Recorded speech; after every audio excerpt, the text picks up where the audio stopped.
Good morning, everyone. It is almost 8 a.m. and about 14 hours after surgery began.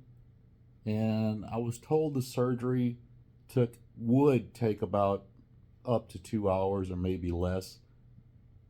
And so I was back in my room last night at about 4 hours later and left at about 6:30, came back at about 10:30, and for the transplant went well, and like I said, it's almost 8 o'clock, so I was allowed to order. This is a liquid menu. I get to pick a few things. I've already placed my order. It should be here in about 30 minutes, they said. And so I ordered 2 coffees, creamy tomato soup, almond milk, key lime yogurt, and cream of wheat, and some chocolate ice cream. So not bad at all. And but one thing I'd like to share that I think might could be beneficial is when you go to the hospital, you want to bring certain things with you, and when you get the call, you're kind of in a rush, and your brain kind of spaces out. You're trying to think what you can bring, but I avoided that. What I did, I made a list of things to bring to the hospital long before I got the call for the kidney. So as soon as I got the call, I was in no rush. I just pulled up my list, and and you want to travel light. You don't want to bring the house with you, if you know what I mean. And so what I did, I went this this 3 outlet extension cord. It's about 10 feet. Definitely bring one of these to the hospital with you, and because the outlets I can't reach them, but here the outlet is right here on my lap, and 3 outlets. So I'll plug. This is for my charger for my cell phone, my tablet, and this. You want to buy a back warmer. Put it. I'm lying on a back warmer. It makes my back much more comfortable. So I'm currently using all 3 outlets. That's all I need, and I just brought a couple of other things. You want to have like a little backpack, some sort of little carry bag. And this is what I have here. So it's just nothing fancy. And like I said, I got my tablet. I got my wired and wireless earbuds, and just a hairbrush. And so that's really all I brought. I take a couple medications to fall asleep, and I brought those with me here. But obviously, I'm in the situation I'm in now. I can fall asleep fairly easy. I really didn't get a good night's sleep last night. I took a lot of naps because every hour they walk into the room, turn on the lights, and they check on me, whether it's to my vitals or draw blood or connect me to another bag of medication, whatever. And so it's every hour they check on me, and so that's every hour I get woken up, but no complaints. That's just the journey. That's part of it. And so but yeah, there was no, I was excited when I got the call, but it was easy to get ready because I had this backpack out, and easy to get to. It took me 5 minutes to gather what I needed to put into the backpack, and I was out the door. So I'm very fortunate that I live only 10 minutes from the hospital. I live here in the middle of the city, and so I was there in 30 minutes, and they've actually called. Has been a time. Pardon my lack of clarity. I'm still a little buzzed in the brain, but there was one guy they called. He was actually in London, England, and I'm in America, by the way. And he had to get on a flight and fly back to America from London.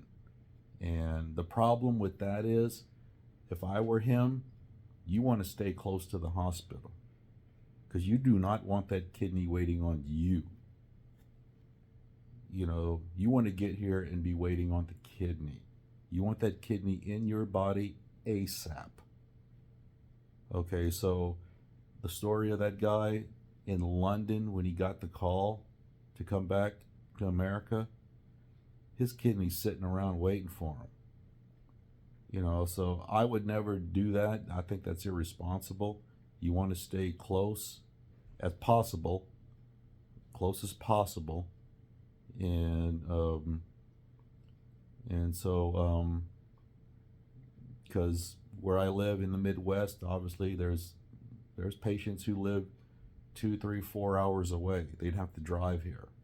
So I'm very, very fortunate that I live right here in the middle of all this, 10 minutes away. And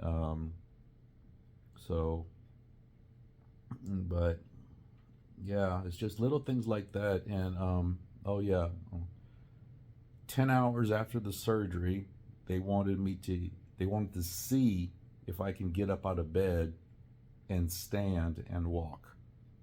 So the nurse went and got a walker for me, and I wasn't sure how my body was going to be. And I stood up on my own, and I put my hands on the walker, and then they asked if I was dizzy, and I was not dizzy at all.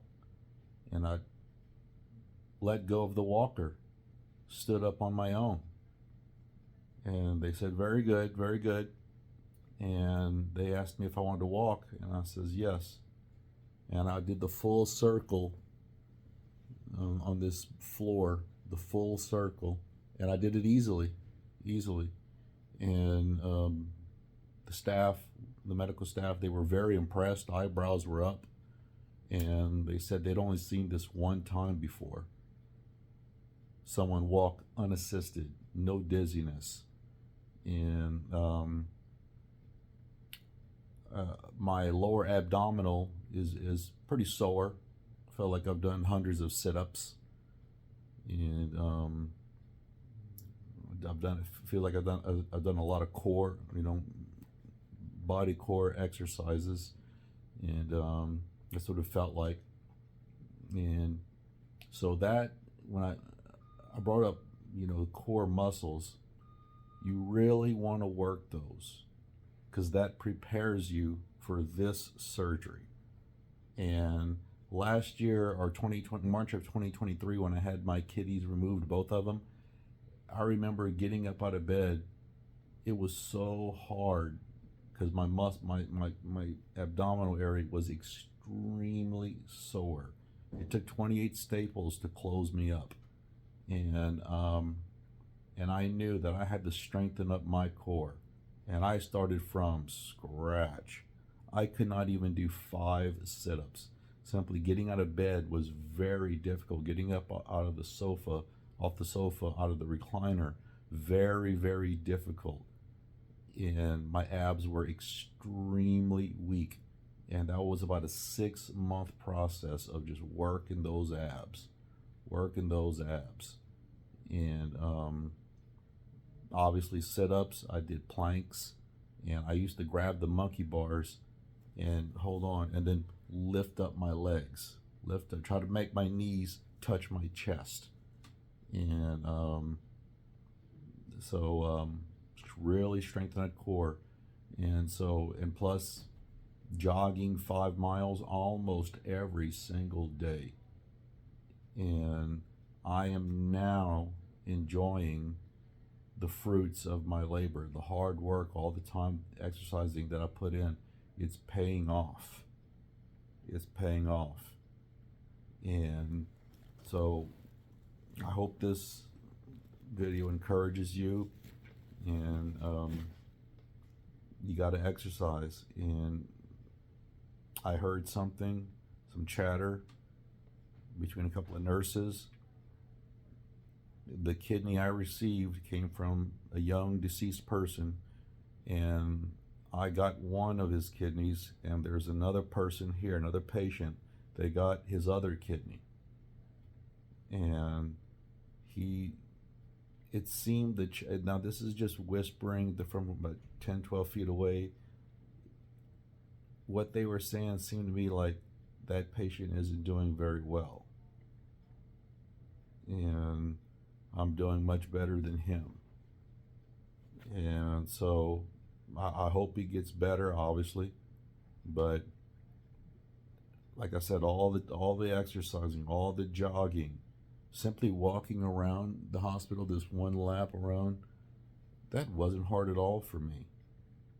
And so, and I worked for that. That's what I worked for. You know, standing up straight, it really, my lower abs is sore, but I was able to do it and hold it. And because when I walked, I was a little bit leaned over because of the soreness right here, and they put it in the lower right side. I don't know if they do that for everyone, but that's what they did for me, the lower right side. So, but yeah, you got to put in the work, man. Nothing in life is free. Nothing is free. You got to put in the work. And I remember, like, you know, I've had friends call me, "Hey, where are you?" You know, I'm at the gym putting in my work. You know, putting in that work. And that's what I did. And I put in that work. Got to pay the price. And so don't sit back and depend on the medical team to do everything for you. You know, you're the team captain. You are the team captain. And you got to lead the way. You got to follow the treatment plan, eat right, take the meds. And, and don't do dialysis just 3 times a week. You know, try to push for 7 days a week. You want to feel as best as you can. Because kidneys don't ever take days off. So I took no days off. Dialysis every day. And now these nurses here at the hospital are surprised that I was doing it at home. It's not very common for people to do it at home. But learning how to use a dialysis machine is not hard. It's not hard. If you could use a cell phone, a smartphone with apps and all that, and pay your bills online, you can operate a dialysis machine. Okay? And the big fear I had, and most people have, is sticking needles in them. Okay, every day, you see where I put my 2 needles right here. And face that fear. Face it. You know, and overcome it. Just do it. Just do it. And I was afraid. But you got to, you know, I faced the fear. Face the fear. Do it. You know, my life is on the line. I'm going to do what I have to do. So, I went over my 10-minute mark that I try to do. So, sorry for being long-winded. And I will do another video. I don't know when. But I want to give as much information as possible. And these videos are not just for anyone who wants to watch, but for me. These things are going to be on YouTube. And I'm 50. When I'm 60, 70, 80, this is my video journal. What this is. I'm going to come back and watch these videos. I know it. And because I look at old pictures, we all do. That's what we take pictures for. That's what we take video for, to go back and look at it one day. Like, oh, look at me, you know, when I was young. Look at me 20 years ago. So,